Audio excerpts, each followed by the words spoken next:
നമുക്ക് നല്ലൊരു നീളൻ പയറും കൊഞ്ച് ഫ്രൈയും കൂടെ മെഴുക്ക് പുരട്ടി വെച്ചാലോ? എങ്ങനെയുണ്ട് നോക്കാം. എങ്ങനെയാണെന്ന് നോക്കാം. അതിൻ്റെ ഇൻഗ്രീഡിയൻസൊക്കെ നല്ല ടേസ്റ്റാണ് കേട്ടോ. നിങ്ങൾ മസ്റ്റായിട്ടൊന്ന് ട്രൈ ചെയ്ത് നോക്കുക. ഒരു കുറച്ച് മതി, 10-12 കൊഞ്ച് മതി, ചെറുത്. അപ്പോൾ നമുക്കൊരു പാൻ വെക്കുക, അതിലേക്ക് എണ്ണ ഒഴിക്കുക. പിന്നീട് അതിനാവശ്യമുള്ള സാധനങ്ങളാണ് പച്ചമുളകും ഇഞ്ചി വെളുത്തുള്ളി ചതച്ചതും ഒരു മീഡിയം സൈസ് സവോളയും.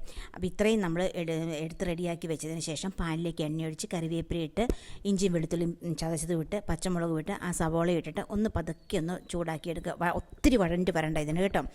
പിന്നീട് നമുക്ക് അതിലേക്ക് ആവശ്യമുള്ള മഞ്ഞൾപ്പൊടി ഇട്ട് 1/4 ടീസ്പൂൺ കുരുമുളക് പൊടിയും കൂടി ഇട്ടിട്ട് ഒന്ന് ഇളക്കിയെടുക്കുക.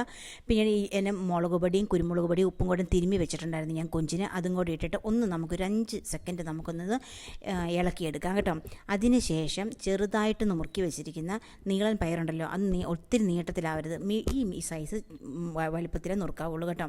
ഇങ്ങനെ നുറുക്കി വെച്ചിരിക്കുന്നതും കൂടി ഒന്ന് ഇളക്കിയതിന് ശേഷം ഇതിലേക്ക് ആവശ്യത്തിനുള്ള ഉപ്പ് ഒഴിച്ച് നമുക്ക് വെള്ളം ഒരു കാൽ ഗ്ലാസോളം വെള്ളം മതി. വെള്ളം ഒഴിച്ച് നമുക്ക് ചെറുതീയിൽ അതൊന്ന് വേവിക്കാൻ വെക്കണം. അടച്ച് വെച്ച് നമുക്ക് വേവിക്കാൻ വെക്കുക കേട്ടോ. അപ്പോൾ ഞങ്ങളുടെ വീഡിയോ കാണുന്നവരെ ഞങ്ങളെ സബ്സ്ക്രൈബ് ചെയ്തിട്ടില്ലെങ്കിൽ ഒന്ന് സബ്സ്ക്രൈബ് ചെയ്യണേ, ലൈക്ക് ചെയ്യണേ, ഷെയർ ചെയ്യണം കേട്ടോ, മറക്കല്ലേ.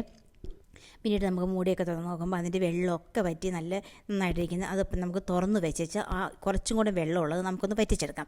ആ സമയം നമുക്ക് ഒരു 5-6 ചെറിയ ഉള്ളിയും വേണം, 2-3 അല്ലി വെളുത്തുള്ളിയും വേണം, വറ്റൽമുളകും വേണം. ഇതൊന്ന് നന്നായിട്ട് മിക്സിയിലൊന്ന് ചതച്ചെടുക്കാവുള്ളൂ കേട്ടോ.